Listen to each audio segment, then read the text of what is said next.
bagian apanya?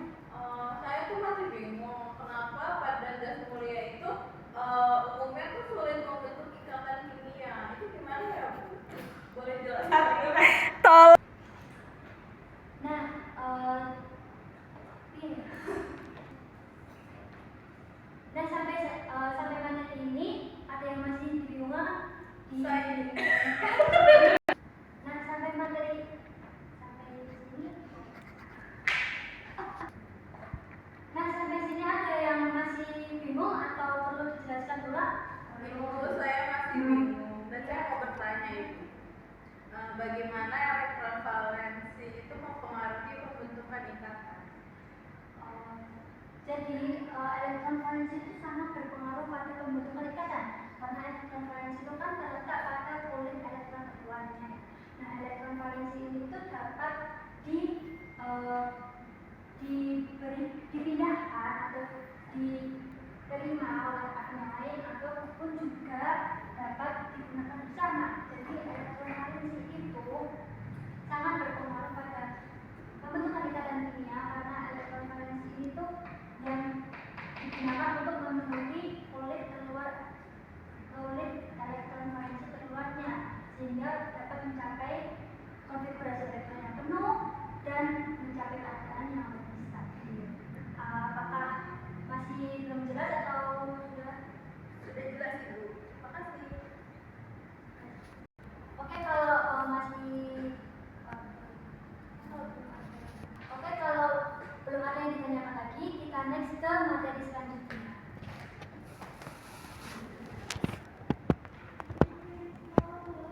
Nah, pada ikatan kovalen pada senyawa seperti H2, O2, dan N2, di mana ketika senyawa ini kan terdiri dari atom yang sama. Nah, kedua atom yang berikatan ini saling menarik pasangan elektron dengan ikatan yang sama besar karena elektron negatifan yang dimilikinya itu sama. Nah, gimana kalau atom-atom yang terikat itu memiliki elektron negatifan yang berbeda? Contohnya adalah HCl. Di mana HCl itu kan terdiri dari atom H, hidrogen, dan atom Cl, atom klorin. Atom Cl itu memiliki elektron negatifan yang lebih besar dibandingkan atom H, yaitu 3,0 untuk atom Cl dan elektron negatifan atom H adalah 2,1. Nah, karena keelektronegatifan Cl lebih besar daripada keelektronegatifan H, atom Cl memiliki daya tarik terhadap pasangan elektron ikatan lebih kuat, sehingga pasangan elektron ikatan akan lebih dekat ke arah atom klorin dibandingkan atom H. Nah, seperti di gambar ini, ikatan ini tuh akan lebih condong ke arah atom klorin. Nah, karena akan lebih dekat ke arah atom klorin, maka atom klorin ini akan kelebihan muatan negatif sehingga akan terbentuk kutub negatif dengan simbolnya itu delta negatif. Sedangkan pada atom H, karena pasangan ikatan elektron itu lebih dekat ke arah atom klorin, sehingga atom H ini akan kekurangan muatan negatif dan terbentuk kutub positif dengan simbol delta positif. Jadi kalau ada perbedaan atau selisih keelektronegatifan itu akan terbentuk perkutupan muatan. Akan terbentuk perkutupan muatan. Nah, contoh dari ikatan kovalen dengan atom-atom yang memiliki seperti contoh ini, di mana atom Cl ini tuh akan seperti di contoh ini, karena atom Cl ini memiliki keelektronegatifan lebih besar dibandingkan atom H, sehingga pasangan elektron ikatan akan lebih dekat ke atom klorin. Nah, atom klorin ini akan kelebihan muatan negatif sehingga akan terbentuk kutub negatif dengan simbol delta negatif. Sedangkan Ngapain? Nah, seperti pada gambar ini, di mana kan atom klorin ini memiliki keelektronegatifan lebih besar dibandingkan atom H, sehingga pasangan elektron ikatan akan lebih dekat ke arah atom klorin. Nah, atom klorin itu akan kelebihan muatan negatif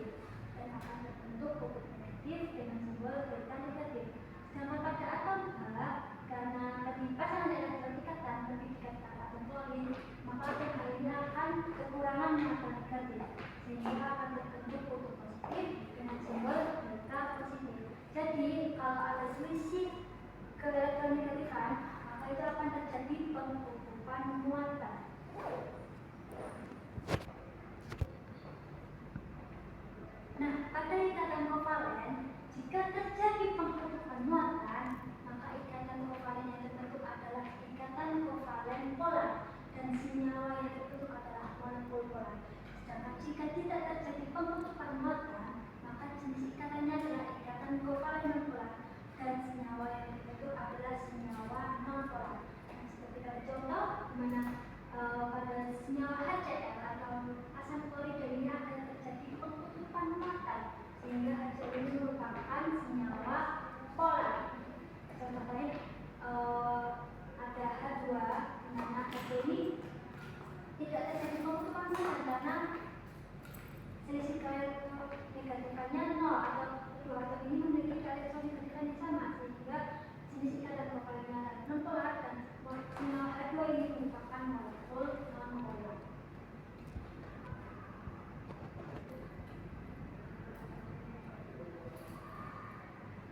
Nah, jadi gimana sih kita bisa membedakan mana yang senyawa polar dan mana yang senyawa non-polar? Bisa kita lihat dari selisih keelektronegatifan. Di mana senyawa non-polar itu memiliki selisih keelektronegatifan atom-atom yang dekat adalah 0 atau sangat kecil. Sedangkan senyawa polar itu selisih keelektronegatifan atom-atom yang dekat itu besar. Nah, seperti contoh ini kan H dan Cl itu kan memiliki keelektronegatifan yang berbeda. Di mana Cl ini memiliki keelektronegatifan yang besar dibandingkan atom H, sehingga selisih keelektronegatifan juga besar. Berbeda dengan H2, di mana H2 ini kan sama memiliki atom yang sama, sehingga keelektronegatifan juga sama. Nah, sehingga selisih keelektronegatifan senyawa H2 ini itu adalah 0 atau sangat kecil. Jadi selain dilihat dari pengkutupan muatan, kita juga bisa melihat membedakan senyawa kovalen polar dan kovalen non-polar dari perbedaan selisih keelektronegatifan. Nah, selain itu senyawa polar itu memiliki bentuk yang simetris. Contohnya adalah CH4. CH4 itu kan memiliki struktur atau bentuk molekul yang simetris dengan atom pusatnya atau atom C ini tidak memiliki PEP, pasangan elektron bebas, karena elektron valensi atom pusatnya atau C ini habis digunakan untuk berikatan dengan atom H, atom H yang lain. Sedangkan pada senyawa polar itu memiliki bentuk yang tidak simetris. Contohnya adalah air, senyawa air di H2O. Nah, ini kan senyawa air ini kan memiliki bentuk molekul yang tidak simetris dengan atom pusatnya itu memiliki PEB. Nah, atom pusatnya itu kan O. O ini memiliki dua PEB, dua pasangan elektron bebas. Jadi selain dari selisih keelektronegatifannya, kita juga bisa menentukan senyawa kovalen polar dan kovalen non-polar dilihat dari similaritas bentuknya dan atom pusatnya itu memiliki PEB atau tidak. Nah, ini ada contoh senyawa non-polar, ada H2, O2, dan N2, di mana ketika senyawa itu kan terdiri dari atom yang sama, sehingga keelektronegatifannya juga sama dan selisih keelektronegatifannya itu 0 atau sangat kecil. Sedangkan CH4, contoh senyawa kovalen polar CH4 ini, CH4 itu kan memiliki bentuk molekul yang simetris dengan atom pusatnya, atom C ini itu tidak memiliki pasangan elektron bebas. Sedangkan contoh senyawa polar itu ada HCl dan HF, di mana pada HCl dan HF ini terjadi pengkutupan muatan. Jadi pengkutupan muatan karena HCl dan HF ini memiliki keelektronegatifan yang berbeda, selisih keelektronegatifan yang berbeda. Kemudian ada H2O dan NH3 yang juga merupakan senyawa polar karena bentuknya yang tidak simetris dan pada atom pusatnya ini memiliki pasangan elektron bebas. 3. Oke, sampai penjelasan saya ini ada yang ingin ditanyakan atau ada yang masih bingung? Tidak. Kalau jadi semuanya sudah paham ya? Ya. Oke, jadi next kita ada kuis. Silakan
Bante Kila sudah menjawab.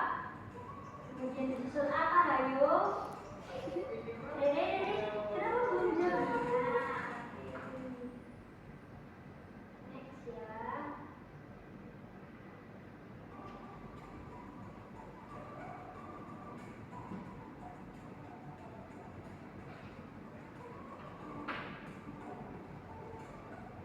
Akila. Kami belum jawab nih. Lanjut apa, Hayo? Kenapa Renji? Apakah kamu bingung?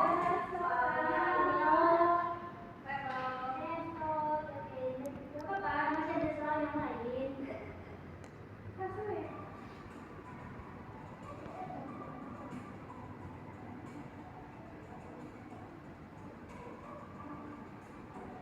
Apa hari ini yang pertama nih?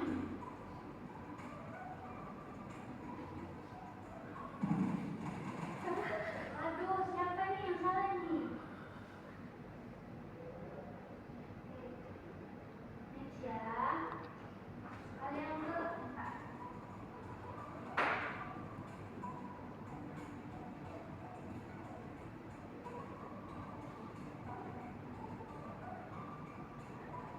Wah, akhirnya nih, satu lagi. Ayo, nah, kenapa kalian selalu menjawab yang tadi nih? Aduh, cuma satu nih yang benar jawabnya ini. Kita ke soal terakhir.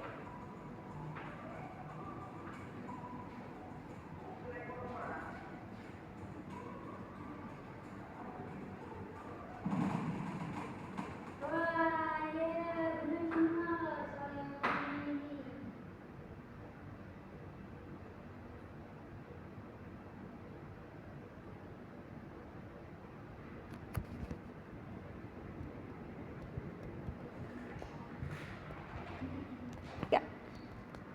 Wah, ini ternyata apa Aryo yang menjawab benar paling banyak. Kemudian baru Kila dan Rere. Kenapa sih Rere menjawabnya? Ibu Rere tadi nggak perhatiin. Tapi tadi ditanya nggak ada yang dibingungkan. Kenapa waktu kuis malah tidak bisa menjawab? Gimana? Oke, nggak apa-apa ya. Mungkin bisa. Kalau masih belum paham atau masih bingung bisa tanyakan ke saya di luar pelajaran.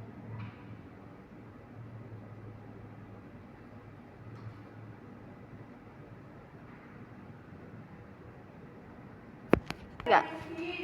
Arom. Enggak. Nah, rasanya pembelajaran hari ini tuh udah selesai cepet banget. Kok mau nanya? Oke, baik karena waktunya sudah hampir habis, pembelajaran hari ini saya cukupkan. Nah, jadi hari ini kita belajar mengenai ikatan kimia, di mana kita belajar alasan atau macam perikatan, pengertian ikatan kimia, kemudian ada ikatan kovalen juga, dan kita juga tahu cara membedakan mana yang ikatan kovalen polar dan mana yang ikatan kovalen non polar. Nah, saya harap materi kali ini dapat memberikan manfaat atau pengetahuan kali apa ya?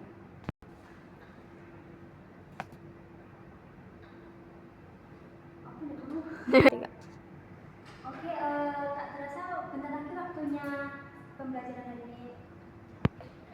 Oke, karena waktu pembelajaran hari ini sudah mau habis, maka pembelajaran ini saya cukupkan sampai sini.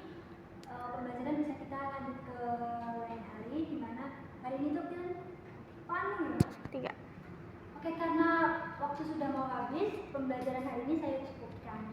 Nah, jadi hari ini kita udah mempelajari mengenai alasan mengapa atom-atom berikatan. Kemudian juga kita belajar tentang ikatan kovalen, di mana ikatan kovalen itu ada ikatan kovalen polar dan ikatan kovalen non polar. Kita juga belajar membedakan mana yang senyawa kovalen polar dan kovalen non polar.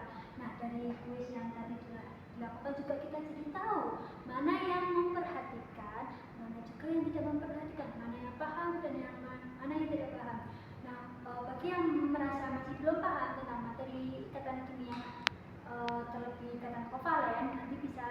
tanyakan langsung ke saya di luar jam pelajaran.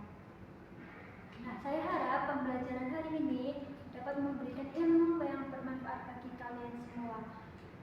Ilmu yang bisa kalian terapkan dalam kehidupan sehari-hari. Oke, sekian pembelajaran hari ini. Wassalamualaikum warahmatullahi wabarakatuh.